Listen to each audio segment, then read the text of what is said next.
Imagine waking up one day and finding that your loved one is gone without a trace. You don't know where they are, or if they are even alive. This is the nightmare that hundreds of families in Arizona face every year. Hey everyone, and welcome to Mysterious Lost. Arizona is a beautiful state with a lot to offer, but it also has a dark side. Every year, hundreds of people go missing in Arizona, and many of these cases remain unsolved. In 2022, there were over 10,000 missing person cases reported in Arizona. Of these cases, over 2,000 remain unsolved. In this video, we'll be taking a look at some of the most high-profile missing persons cases in Arizona. We will also be discussing the challenges that investigators face when trying to solve these cases and what you can do to help. Morgan Elias Heimer. 22 years old, Heimer was last seen on the Colorado River in Grand Canyon National Park on June 2, 2015. He was working as a guide for Tour West, a commercial rafting company, and was on day 6 of an 8-day whitewater rafting trip when he went missing. He was last seen standing with the tour group on a low cliff at the water's edge in the vicinity of River Mile 213 near Pumpkin Springs at 4 p.m. The guides had taken the group up a side creek and were walking back to the boats at the time. Heimer said something to the lead guide about taking some time off that afternoon. The lead guide walked away from the cliff to talk to a client, and when he looked back, Heimer was gone. The guide assumed he'd gone on break. No one realized he was missing until 7 p.m., when he didn't show up for dinner, and they were unable to find him. He has never been heard from again. Heimer is from Cody, Wyoming, and was enrolled at the University of Wyoming studying English. He is an experienced outdoorsman and river guide, and an excellent swimmer. An extensive search turned up no indication of his whereabouts. Bradley Blake Hanson. 13 years old, Bradley was last seen in Phoenix, Arizona on November 10, 1995. His Centennial Middle School classes were canceled due to Veterans Day, but he didn't tell his mother. Instead, he left home as if to go to school and rode his mountain bike to visit a 13-year-old friend and classmate, Jeremy Bach, at Bach's home at Ahwatukee Custom Estates in the 3200 block of East Pirro Street. Bradley's mother later realized it was a school holiday, and she paged him to find out where he was. He never answered the page, and he wasn't at home when she returned from work. She reported him missing that evening. When questioned about Bradley's disappearance, Bach said they had been playing with guns, and Bradley accidentally fired a shot into the wall, then panicked and fled on his bike. Bradley's case was classified as a runaway for the next 2 months, until sanitation workers noticed bloodstains on the top and sides of the Bach family's trash container. Investigators subsequently found 2 inches of blood and body fluids in the bottom of the container, as well as bloodstains in Bach's kitchen. When confronted with the evidence, Bach admitted he'd shot Bradley in the chest and put his body in the trash container, which was then taken to the Butterfield Station landfill. Bach said the shooting was an accident. He told several different stories about how the accident supposedly happened. Authorities launched a 2-month search of the landfill at the cost of $100,000, but found no evidence. Investigators didn't believe Bach's story and theorized he killed Bradley during an argument over a girl they had both dated. He admitted that he never tried to summon help after the shooting and said Bradley took over and her to die. In February 1996, he was charged with murder. He would become the youngest person to face trial as an adult in Arizona. The alleged murder weapon belonged to Bach's stepfather, and Bradley's parents sued him, claiming he hadn't stored his firearms properly and may have also helped Bach dispose of the body. The case was settled out of court. In January 1998, Bach was convicted of second-degree murder and sentenced to the maximum term of 22 years in prison. A photo of him is posted with this case summary. He was paroled in 2018. Bradley's body has never been found. Stacy Ann Aragon. Aragon was last seen between 2 and 3 p.m. on July 20, 2005 at her aunt's residence in the vicinity of Gilbert Road and Elliott Road in Gilbert, Arizona. She left the residence with her boyfriend, Stephen B. Bishop. The couple made some transactions at an ATM and a dollar store in the area after they left. Aragon has never been heard from again. Her burgundy 1986 Subaru station wagon, with license plate number 286 PDE, was later found abandoned on a hillside west of Lake Pleasant, Arizona, in an area so remote it had to be accessed by helicopter. Some of her personal belongings were inside it. Her other vehicle, a 1990s pickup truck with faded green paint, is missing. Aragon had 2 warrants out for her arrest at the time of her disappearance. She failed to appear in court on charges of drug possession and endangering the life or health of a minor. Bishop also has warrants out for him. He was released from prison in 2004. After more than 5 years of incarceration for aggravated assault, and after his release he failed to meet with his parole officer. He also failed to appear in court for sentencing on a domestic violence charge he had pleaded guilty to. Bishop disappeared along with Aragon and has not been located. Although he was reportedly physically abusive towards Aragon, her family doesn't believe he was involved in her disappearance. They think whatever happened to her may have also happened to him. Aragon was in the process of a divorce and custody battle at the time of her disappearance. Her family stated she'd been associating with criminals and drug addicts and didn't have a permanent home.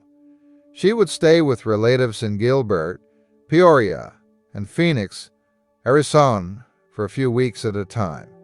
One of Aragon's ex-boyfriends stated he met her in August 2006, more than a year after her disappearance, and told her to contact the police.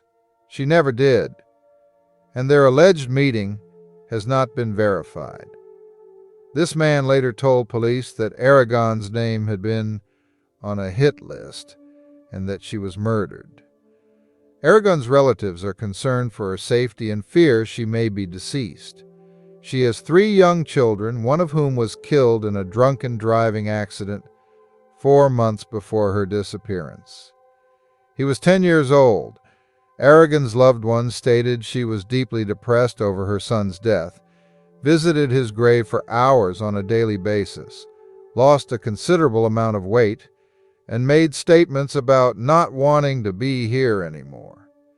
She told her stepmother she couldn't take care of her children and had to go away. Nevertheless, her family doesn't believe she would have taken her own life or willingly abandoned her surviving children. Investigators describe Aragon's disappearance as suspicious. Her case remains unsolved. William Hardy, 62 years old. Hardy was last seen in Yuma, Arizona on February 16, 2019. His fiancée and caregiver went away for a few days to visit her mother and didn't heard from him after that. Hardy suffered from dementia. A neighbor saw him leave the house in his blue 2012 Chevrolet Silverado pickup truck at about 9 a.m. on February 23. He has never been heard from again. 50 days later, the truck was found in a remote area in the Sonoran Desert south of Fortuna Foothills, Arizona, 6 miles southeast of Foothills Boulevard and East County 14th Street, and less than 10 miles from the Mexican border. It was locked, the keys were not in the ignition, and there were no indications of foul play. There were no footprints or tire tracks leading away from it, which might be expected given the length of time that had passed. Hardy didn't have a cellular phone, and authorities don't believe he could have survived more than a few days without help. His case remains unsolved. Lawrence John Powers. 58 years old, Powers resided in Murphy, California at the time of his disappearance, but he frequently visited Arizona, where he owned several mining claims. He was last seen in Wickenburg, Arizona on April 9, 2007. He has never been heard from again. Powers was reported missing by friends in June 2007. He was declared legally dead in 2012. In May 2016, Anthony Richards was arrested and charged with 23 counts, including forgery, trafficking in stolen property, the theft of Powers' handgun and credit card, and 19 counts of identity theft for using Powers' credit card to make purchases in 3 states, most of them after his disappearance. The 2 men were partners in the Big Nugget mining claim near Baghdad, Arizona, and Richards was the last person to see him. On the day of Powers' disappearance, he and Richards visited 2 gold mining stores in Salome and Wickenburg. Although no one has been charged in connection with Powers' disappearance, authorities believe he met with foul play. His case remains unsolved. Dorothy Jean Pitcher. 47 years old, Dorothy attended church on the morning of May 23, 1993, and afterward walked to the RV Park store on the corner of Highway 666, now called Highway 191, and Highway 181 in Sunazona, Arizona. She was accompanied by her daughter, Danielle Pitcher, at the time. Along their route, they stopped at the residence of one of Dorothy's daughters and invited her to walk with them. She declined, but invited them to dinner after they finished their errand. Danielle and Dorothy arrived at the store to purchase cigarettes for Dorothy's husband. It has been established that the women also purchased ice cream cones and made a call from the store's payphone before departing for their residence, which was located approximately 3 miles from the RV Park store. The Pitchers' home didn't have a phone. They were last seen by friends who drove past the Pitchers on their route home. There may have been an old van with Colorado license plates nearby. Neither Danielle nor her mother have been seen again. They left all their belongings behind at home, including Dorothy's dentures, eyeglasses, purse, and driver's license. Search dogs picked up the Pitchers' scents at the store and approximately 1.5 miles into their route home along the highway. The scent disappeared close to the road. A vehicle may have picked them up at that location. There was no other indication of Danielle and Dorothy's whereabouts. John Pitcher, Dorothy's husband of 27 years, was ruled out as a suspect after he passed a polygraph. The police investigated a Flint, Michigan man who Dorothy had had an affair with while he was in Arizona. But he had moved back to Flint by the time Dorothy and Danielle disappeared. Surveillance conducted at his residence showed no indication that the Pitchers were there, and he told police he hadn't heard from Dorothy recently. Dorothy's children said they didn't think their mother would have run away with another man without letting the family know. Investigators stated they had 2 suspects in the Pitchers' disappearances, neither of whom have been publicly named. John and Dorothy had 14 children in all at the time of the Pitchers' disappearances, 2 of whom were from John's earlier marriage. 6 of the children, including Danielle, were still living at home by 1993. John died in 1998, but Dorothy's children continue to search for her and Danielle. The Pitchers' cases remain open and unsolved. Foul play is suspected. Adrien Curtis Poala. 44 years old, Poala was released from jail on August 13, 2010, but failed to contact his family afterwards. He had contact with the police in Keams Canyon, Arizona on January 25, 2011. He was reportedly en route to Phoenix, Arizona at the time.